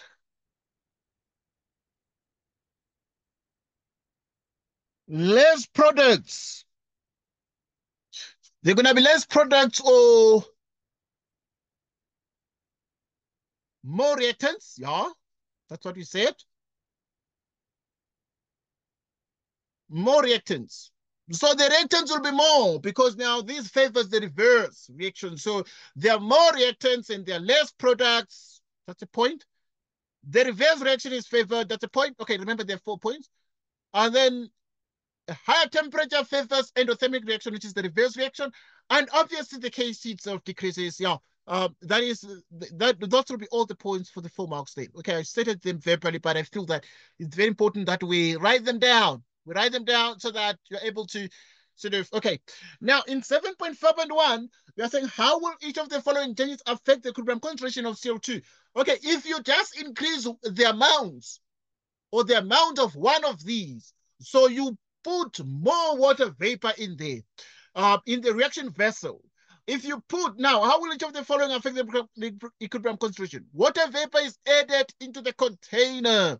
You add water vapor into the container. Adding water vapor into the container means, therefore, according to Le Chatelier's principle, the reaction that will counter, that will oppose the change will be favored. So the reaction that is going to decrease is going to be favored. So in other words, it means that the reverse reaction will tend to be favored. So if the reverse reaction is favored, what is it going to do? So it's going to drain both of these guys. It's going to drain the products. It's going to reduce the products, and therefore there's going to be such that the there's decreases there. So 7.4.1, therefore the water vapor is added into the container. If the water vapor is added into the container, they certainly a decrease. A decrease in the Cl2 gas. So this one is going to decrease. Right. So obviously, I mean, it's going to decrease because the acrobatics here. So the Cl2 gas, it's going to decrease at the time that the water is spiking up. The water vapor is spiking up. We are adding more water vapor into the reaction mixture. When that happens, there's more water vapor.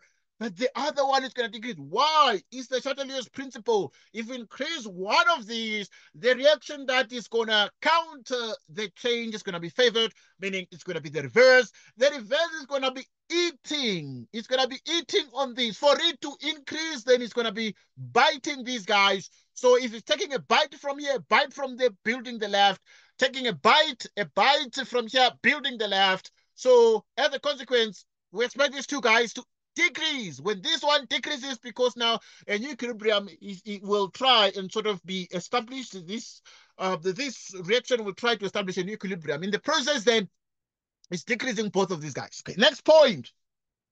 What about if somebody decides to add a catalyst? Somebody takes a catalyst and puts it in there. What happens if a catalyst is added? Right, a catalyst, what does it do? It increases the rate of the reactions. So in other words, the rate of the reaction is going to increase. So if it increases the rate of the reaction, what does it do to the following? How will it affect the equilibrium concentration of this? We note that at equilibrium, what happens at equilibrium? At equilibrium, concentration is number of moles on volume. We note that according to these two graphs, the number of moles here will remain constant, and also the volume remains constant. If this one is constant and that is constant, it means the concentration is constant, and therefore at this point we are confident to say it remains the same. We're good. Remains the same. Remains the same. Remains the same. Remains the same. So can you please repeat again? Okay, good. Right. So at this point, we are effectively saying that what is happening here? A catalyst is added. Okay, if in this reaction mixture a catalyst is added, what does the catalyst do? What does a catalyst do? So a catalyst speeds up the rate of the reaction without taking part in the reaction. So at this point, it's going to increase the rate of the reaction. But now, when the rate is increased, remember, concentration is number of moles on volume. If we know that concentration is number of moles on volume, what do you say from the graph here? The number of moles of HCl will remain constant. The number of moles of oxygen will remain constant. And also, as a consequence, then, there's more with the graphs you can say here, because the examiner did not show us here. The truth is, like with most of the graphs, this graph is not even complete, you know. This graph is only showing us what? This graph is only showing us the reactants, but the graphs in general can even show the products. So at some point, even the number of moles of the product that's going to be formed will be constant as well. So when the number of moles of the HCl is constant, the O2 is constant, the water is constant, the chloride gas is also constant, it means that the number of moles is constant. Okay, but also if the number of moles is constant, the volume is also constant. Why? The volume is also constant because we're not told that the size, the volume of the container is changed. Okay, I'm trying to say the number of moles and the volume are both constant, which means that concentration itself is also constant. So if concentration is constant, now we are asking the question, the equilibrium concentration of Cl2, how is it going to change? So adding a catalyst is not going to change because now you are really able to see that the number of moles is constant, the volume is constant, and therefore the concentration does not at all change. So the concentration therefore remains the same. because concentration is number of moles on volume. Both number of moles and volume are constant. So it means that the concentration of Cl2 remains constant when the catalyst is added to a reaction mixture. You can ask a question. Let's look at 7.4.3. Right, so in the next question now, we're asking 7.4.3. The volume of the container is increased. Aha. Let's see. Concentration is number of moles on volume. Now we're saying the volume of the container is increased. Somebody pushes up and increases the volume of the container, and we know very well that in case the volume increases, we expect a decrease in the concentration. So at this point, it means what? It means the equilibrium concentration of Cl2 does what? It decreases. It means, therefore, that the equilibrium concentration of Cl2 does what? Decreases there. So you take a careful look at that and make sure that obviously you are able to interpret that and you are able to make sense of that. Right, so any question on this so far? Right, so take a moment to think about what is happening here and try to make, okay, this question is a very, very good question. It is an awesome, awesome question that is a question that must be most certainly understood. And I want us to look at the next question. There are too many questions here. All right, I want us to look at the next question. I believe you So said. why is it decreases? Okay, that's a good question. They're saying Why does it? the volume of the container is increased. So when you're saying the The concentration volume, decreases, yes. So because and concentration, yeah, so the when the volume volume is is increases, increased, the concentration does what? Decreases. Okay, is it the concentration for everything, okay, that's a good or question. you're looking at Cl2 only? Only. Okay, that's a good question. Is it the concentration for everything, or it is the concentration for everything? Very powerful, very powerful. Why? Because everything is in one container, you know? And then if everything is in one container, if somebody say the volume is what? The volume is increased, right? The volume is increased. How would one increase the volume? Maybe they double the volume, you know? So if they increase the volume, then there's more room. Maybe, you know, if this was a plunger like this, a plunger like we saw the syringe, and then now somebody's going to have this, and now they increase this by pulling up the plunger. You see, when they pull up the plunger, what then happens? When they pull up the plunger, then the volume is large. When the volume is large, it means there's more room for everything. Okay, so there's more room for everything, and then now it means these gas molecules are more, they are more free, they have more space. If they have more space, what does concentration mean? Concentration means they can be concentrated in a corner, and concentration has to do with the amount of solute per decimeter, per cubic decimeter.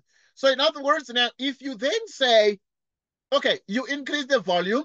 If you increase the volume, then it means that you are making them more free to move because they were pressed to each other. It's like if you can have people here, if there can be people in this thing, and then now the room is small. If the room is small, the people will be closer to each other, and this means the concentration is, the people are more concentrated in this small space, But now if the room is big, then the concentration is going to be less. So when you make the room big, it means that you are such that, because you are making the room big. How do you make the room big? You are most certainly increasing the volume. The concentration is going to be small. The concentration small means that the people are not going to be packed. The people will have more room, they'll be free. But when the people are free to move around, it means that the concentration is less. They are not packed. Concentration is being packed. So if they're packed closer to each other, but it's the concentration of everything here, because everything is inside the container, you know? Okay, so my point is, if we then decide to say we increase the volume, then the concentration is going to decrease, because it means that these gas molecules are not going to be pressed against each other. Concentration means they're pressed against each other. Now the concentration is going to be less. They're more not packed, they're not congested. They're free to move. But if all the molecules of these gases, because all this is just a mixture of gases in a container. Right. So, because remember that this oxygen reaches equilibrium in a closed container. In a closed container. Sorry. I want us to look at another question. You still have energy for us to continue, or yeah, you still have energy for us to do another question, okay? Because we just finished this Yes, question. we can Yeah. continue. Okay, fine, thanks. I want us to do another question from one of the from your questions here. Okay, you sent that question and then we're going to discuss it. We discussed it last time, but I think it was a little bit tricky. So we have a chance to discuss it right now. And it is, okay, there are many questions. Some of the questions, I'm going to send you the videos of those questions, you know. And some of the questions which we might not have a chance to do today, we're going to do during the week. I'm going to make time during the week. And then we can do some broadcasts, you know, and make sure that we sort of are able to understand those questions. Okay, there's a question I'm going to load now. Just a minute. There's some question I'm going to load now. And this question that I'm going to load right now is a question, right, that you gave to me last time. But yeah, I want us to do it. I want us to do it. I want us to do it. I want us to do it. Right. So, right. Okay, let's see. Okay, just one question, please, or one moment. Right. So we're gonna discuss this one. I'm loading the question in then, and then. Right. So it is exactly this. Let's see. Right. So yeah, there's this one we've already done, and let me see. Okay, there's this one, and then there's this other one. Okay, let's see. Yeah.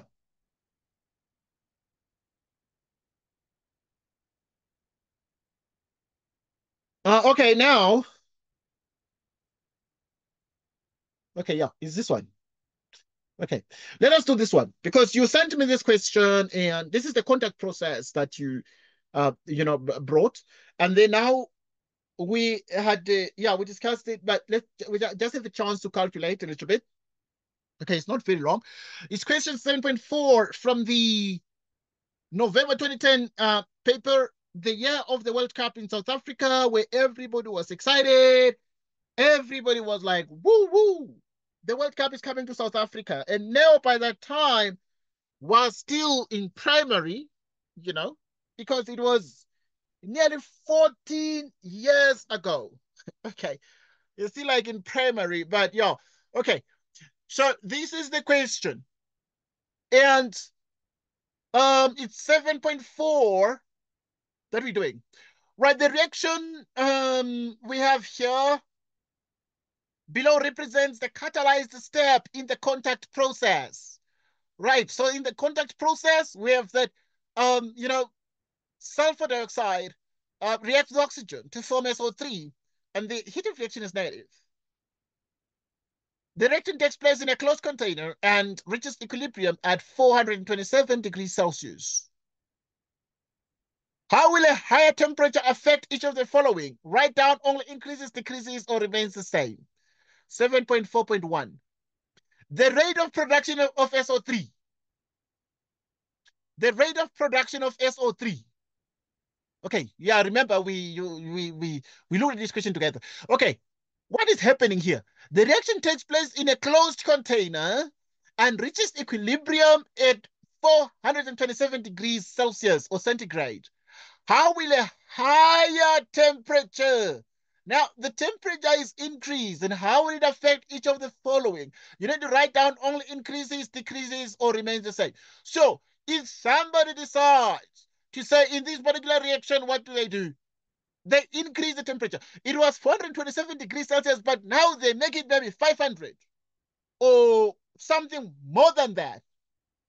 What then would happen here? Right? You are able to see. Let's analyze together. This is what we said now. Okay, remember this reaction is exothermic. So an increase in temperature, according to the Chatelier's principle, will favor the reverse. Okay, but what is it going to do to the rate of the forward and the reverse reactions? The rate of the reverse is going to increase, increasing the rate of the forward. The rate of the forward and reverse will increase until an equilibrium is established. Because the disturbance is an increase in temperature. So we're going to have that, obviously, it's going to be disturbed, this. It's going to be disturbed. The equilibrium is going to be disturbed. So which means that the rate of the forward and reverse will increase. So the rate of the production of SO3 increases. Take a look. So why does the rate increase? Like, yes, why does the rate how? increase? Okay, you see, that is what I want us to discuss, because you sent this question last time. How does the rate increase? Because we know very well that an increase in temperature will favor the reverse reaction. And therefore, it will such that it will increase the rate of the forward and the reverse reaction simultaneously. And so, because first, if the temperature increases, it favors the reverse. And then when the reverse is a lot, then the product will decrease here, building more of these. But when these are built up, then they form the product, and the products break down the reactants. The reactants form the product, and therefore, as a consequence, then the rate of the forward and reverse reactions will therefore in turn increase. Think about it. Okay, now what about the amount, the yield? Because an increase in temperature, according to the Chatelier's principle, favors the reverse, favors the endothermic reaction. An increase in temperature favors the endothermic reaction, which means now the yield of SO3, the yield of the SO3 is such that the SO3, its yield decreases. Why? Well, the rate increases, the rate of production of SO3 increases, but the yield decreases. Okay, so this is what really happens. The yield decreases. Why? Because in the end, when the reverse reaction is favored, because the endothermic reaction is favored, because the forward reaction is exothermic. So the reverse is favored, meaning this one is going to be eaten up. Okay, if you look at the change, what will the change be if we do the calculations here? Okay, if you look at the change row in the table, this is going to be minus 2x. This one is going to be x. This one is going to be plus 2x. And this one is going to be plus x in that table. Okay, so yeah, this is what you're going to have.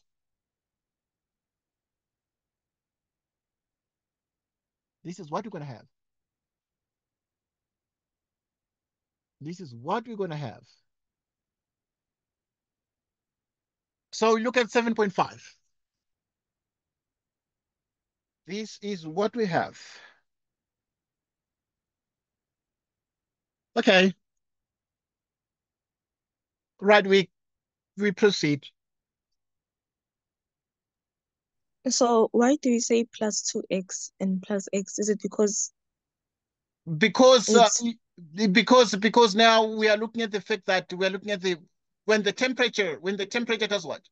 When the temperature increases, the kind of the disturbance, reverse the reaction is reverse is favored? favored. Yes. The reverse is favored, meaning that we're gonna have the SO3, the yield of the SO3 decreases. If the yield Okay. SO3 decreases because the reverse is favored, it means the other yields will what? Will increase. So it means the oxygen is going to increase, but also the SO2 is going to increase. And this is going to happen at the time that there is a what? There's a higher temperature. At a time that there is a higher temperature. Okay, but obviously, I mean, under normal conditions, you'd expect that these are minus minus, this is plus. But this only happens when the temperature now is higher, and it does the opposite. That is why in the 7.4.2, then the yield of the SO3 is going to decrease. So SO3 decreases when SO2 and O2 increase, you know? Okay. So yeah. So here it's like we are doing like working in the opposite way. Well, we are working in the opposite direction. Working the So opposite. it only so it only applies with temperature. If Yeah. there's like if the equation is exothermic and then they Yes, increase yes, temperature. Mhm. yes, most definitely. I'm happy that you're able to see that. Why? Because in particular, temperature is the only thing that changes the Kc. Okay. What changes what causes the Mm, Kc to either increase or decrease? It's nothing else. So in interesting. principle, it's only temperature that is the kind of change that changes the Kc. The rest, if you add a catalyst, you increase the pressure, etc. We know very well that the effects of those, actually, as much as they can disturb an equilibrium, but they do not change the Kc, but it is temperature that has the power to change the Kc. Many times we say it is only temperature. That is the belief in chemistry. It's only temperature. If you want to change the Kc, just change the temperature. That's all. Keep adding catalysts and expecting the Kc to change because it's not going to change. All right. We'll move to the next question. Right. So the reaction is investigated on a small scale in the laboratory. Now let's look at 7.5. So the reaction is investigated on a small scale in the laboratory. Initially, 4 moles of SO2 and an unknown mass, X, of oxygen are sealed in a 2 cubic decimeter flask and allowed to reach equilibrium at a certain temperature. Okay. Right. So we have SO2. We have reaction. And then we have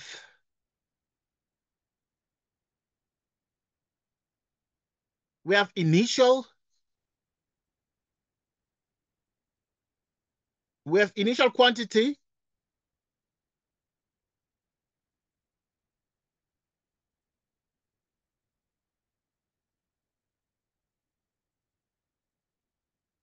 We have 2 SO3.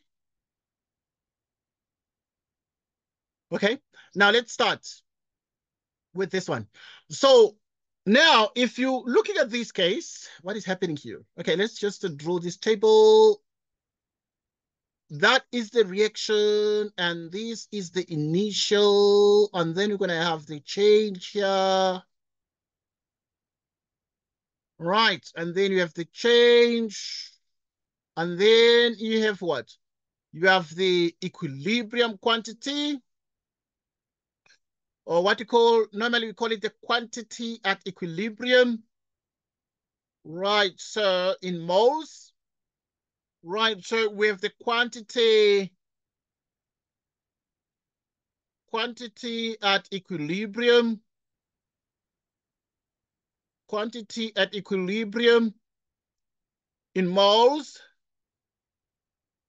And then we have the concentration. We have the concentration. The concentration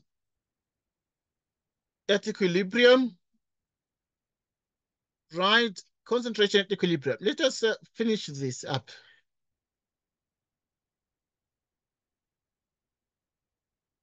Okay, so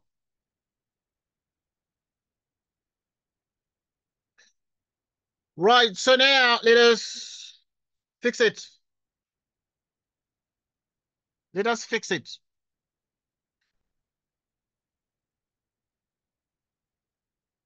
So now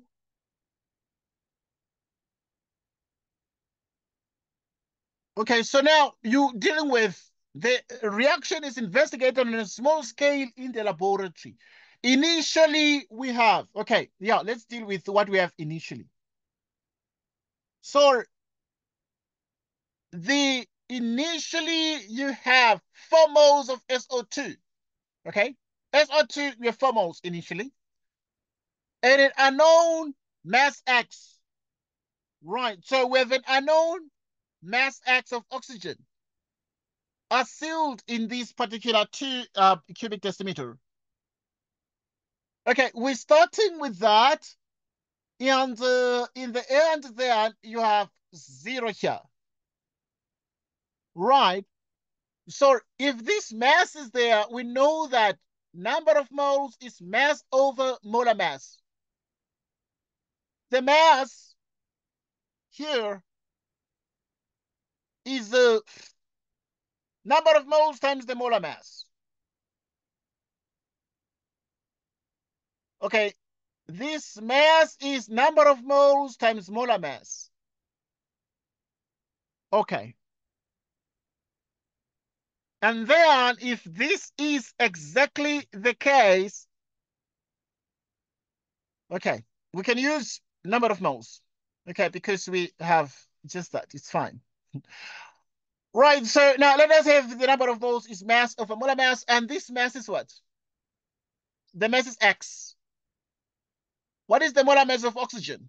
It's O2 we're dealing with, so it is 2 times 16, which is 32, which is the molar mass of oxygen, over 32. Over 32. Okay, and then this one is 0. In the beginning, there was just no product with only the reactants. Okay, yeah. So we use this formula, number of moles is mass over molar mass. We're given the mass of the oxygen. Right, so now what about the changes? What else have we been given? Okay, let's continue. Initially we have that and that. Allowed to reach equilibrium at a certain temperature. At equilibrium, it is found that the concentration of SO3 present in the flask is 1,2. 1,5, excuse me. Right, so at this point, if you then have the concentration of SO3, it's 1,5. So the concentration of SO3 is 1,5. And then you have something else. Okay, so yeah, but this one was there in the beginning. Okay, yeah. And then now you need to deal with the changes, and the changes are a little bit tricky. But you know very well that is 2 is this. 1 is to 1 is to 2. 1 is to 1 is to 2. Okay, let me see. Okay, sorry. 2 here. 2 is to 1 is to 2. Okay, so yeah, let's have that. 2 is to 1 is to 2 because you have 2 moles. 2 moles of SO2. So yeah, 2 is to 1 is to 2. Mole ratios are gonna help us deal with these particular changes. So now this is what we have here. Okay, let us analyze these together in terms of the mole ratios. Okay, right. So what do we then have if this is the case? Okay, we have, okay, this is the only lift we have. It's our transport to the answer. The transport to the answer, we work backwards. We work it from the equilibrium. And then now we can get the number of moles at equilibrium. So another way to do it. So we then say concentration is number of moles on volume. Let's do that. So concentration is number of moles on volume. We want the number of moles, meaning number of moles of SO3. Number of moles of SO3 is concentration by volume. Right, what is the concentration here? 1,5. Okay, concentration of SO3 is 1,5 times the volume. Right. Right. The volume is what? It's actually 2 cubic decimeters. And therefore, this is 3 moles. So yeah, this quantity is 3. Okay, at equilibrium, 3. But therefore, because if we're looking at the forward, it can only be 3 here, so that when you add these things, you get a 3 here. Right? So now we are in business. Once you get to this point, we worked from the bottom up, we worked from equilibrium. Now we're dealing with the changes. The changes we just actually using the mole ratios. So if this one is 1:2, what is the 2? It's a very interesting one. And this one is 3. What will this one be? So you like divide by 2. Divide by 2. So if you divide 3 by 2, you have 3 divided by 2, which is 1,5. So which is 1,5 of what? Which is 1,5 of the number of moles of the oxygen. And then, okay, remember there's a 2 here, please, because it's 2SO2 plus O2, 2SO3. So this one is 2SO2, 2SO3. So this one is also going to be 3 because it's like 2:2. 2:2, like same, okay? Right? Okay, good. We're happy. But now remember, we're looking at the forward. So we're good. So now the forward reaction, these ones are decreasing. So the changes are like negative. Negative changes and then positive change. So this one is going to be 3. It's 4 minus 3, giving us a 1.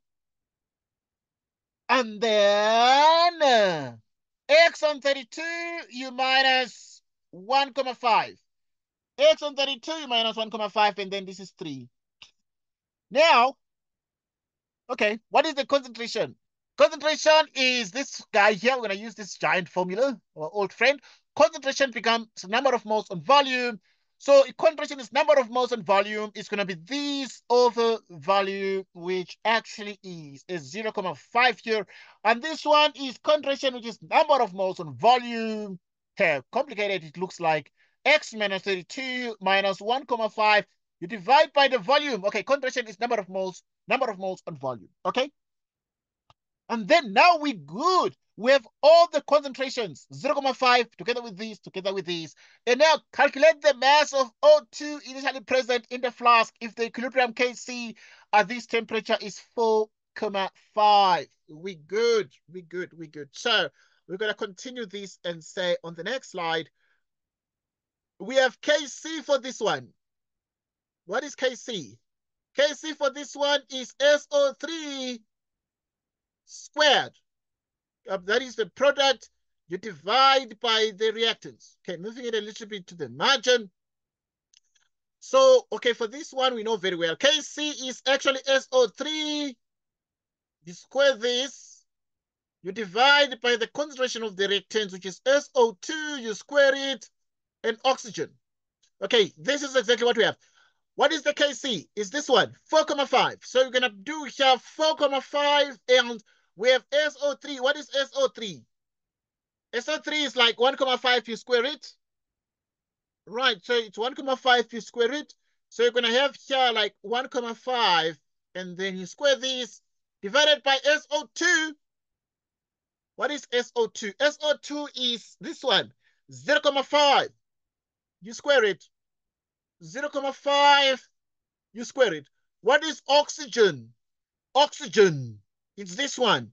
It's exactly this. But yeah, this you can simplify. You can simplify. Multiply the top and bottom by 32. Multiply by 32, you have x minus. Multiply by 32, you get what? You get a 48. Divided by 64. Multiply by 32, 32.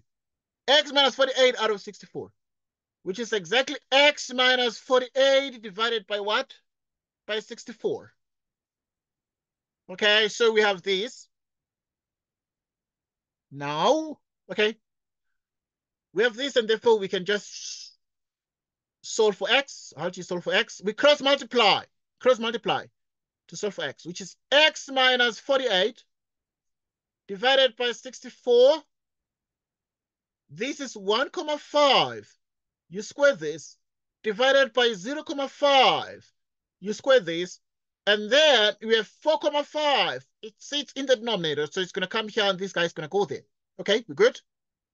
Okay, I'm going to launch a calculator quickly, very, very straightforward, and then we just get the value of x. And we're just practicing with this one, but it's going to give us exactly the number of, or rather the mass in the beginning. Okay, we're good. Let's check. We're just going to do this giant division. Taskbar. Launching that. So now let us do calculator practice. Calculator practice. So what is it? It is exactly 1.5, you square it, divided by 0.5, you close, you square it, you multiply by 4.5, and then you have the result. Okay, nice. Just two. Nothing more, nothing less. Just two. So in other words, we have x minus 48 to divide by 64, which equals 2, which means that x minus 48 multiply, which is 128. X becomes 128 plus 48, which is actually what? Oh, okay, we're good. So now, okay, let's see what we're getting. So if you say 120 plus 48, we can use it. Yeah, we can just be able to do that, I know. So in other words, we have the following. So we have exactly the following. Right, so we have exactly the following. Just in a second. Right, what do we have? Right, so we have the following, and what is it?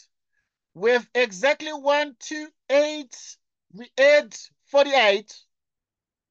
And therefore, it is 176.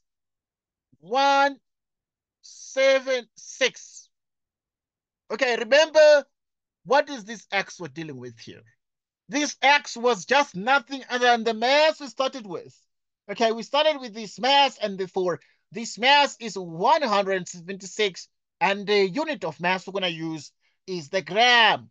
So now, calculate the mass of oxygen gas initially present in the flask if the equilibrium constant at this temperature is that. So we then say it is 176 grams of oxygen.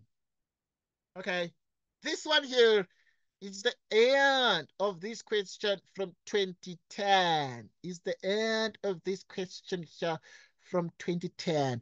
Right. Any question now on this one? And then we're going to just give a small homework that you can practice. Question. Okay, no question. All right. I know that you have kept you a little bit for some time. Okay, we're here for obviously just more than 2 hours now. But the rest of this have already been done. There's a question. This one. Okay, fertilizer company. So you can try this question about a fertilizer company, but I know that it's going to be very straightforward. Right, fertilizer company. So this fertilizer company is a question that it's you need to try and do. Let me see. Yeah, it is there part of your slide. So I'm just showing it here, but now you're going to do this one. It is 7.4.1, 7.4.2, 7.4.3. Then it is 7.5. Then you drew 7.5. Right. And then now, yeah. Then you do the other one with the engineer. Then you do 7.6. Right. So in other words, you're going to do 7.4.1, 7.4.2, 7.4.3, 7.5 during your own leisure time during the week. And then you can actually communicate that. Then you're going to do 7.6 of the question about the fertilizer. Okay, this fertilizer company uses something we call the Haber process. Haber process. What is Haber process? Haber process is the industrial preparation of ammonia. Right, so this is it. Right, up to 7.6, that is your homework. So you're going to do the 7.5.1, 7.5.2, 7.5.3, 7.5, and then you're going to do 7.6. Right, it was awesome having the discussion with you now this day. Right, once again, we keep in touch during the week. Right, we're going to do like several questions. Right, we're going to do like several questions. The ones that are missing. Right, I want to make sure that we do like all of them. And Okay. Okay, yeah, because we could not do all of them, but the ones that are missing, we're gonna do them during the week. We're gonna just discuss and see what time you can be free. Once again, you know, it can be late at night, 8 o'clock at night, 8 to 10. Normally, it works for some of the students, 8 o'clock at night, like 8 to 10, 2 hours. You can have that kind of a discussion. And do some of the questions that are missing. Yeah. But we thank you for joining us. And we have the little homework of the question 7 here. This one we have on the screen. Right. Okay. We keep in touch then. Until next time, take care, Noah. And Okay. goodbye. Thank you, sir. Thanks, Bye. Noah. Goodbye, Noah. Bye.